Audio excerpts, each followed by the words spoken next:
今仔日咱先赶紧来关心非洲猪瘟的消息。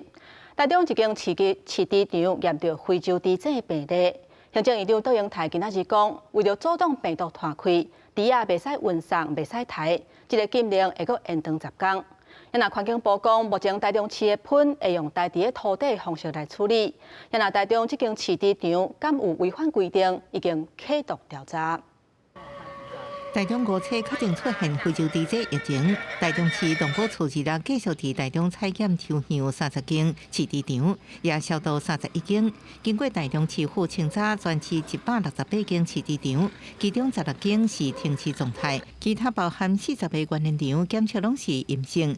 行政院长杜英泰也主持防疫会议，宣布全国猪只禁运禁抬搁延长10日。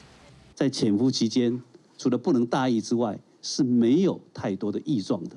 我们要延长整个禁运禁载的时间10天，再延长10天。杜英泰强调，第一阶段防疫作战已经初步掌握疫情范围，不过目前依然是潜伏期，防疫未当轻视，也宣布落实疫调。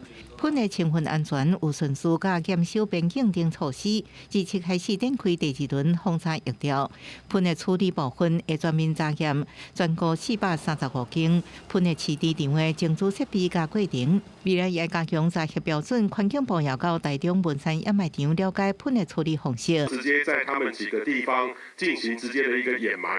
最重要的是说，这个掩埋呢，必须每日的要进行复读，能够来避免这个蚊蝇或是野生动物 跑进来觅食。根据规定，喷饲猪要向90度，车主超过1点钟以上，各回传资料。不过环境部指出，目前这饲猪场8月无任何上传记录。管辖的台中市府所就2摆查访无符合规定，是毋是甲疫情有关系？会由农业部来调查。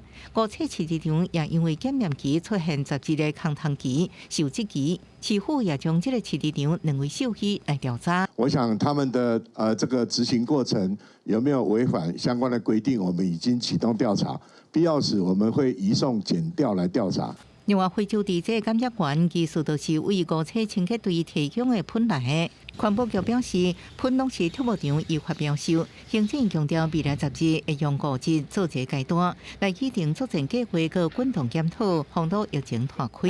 记者综合报道。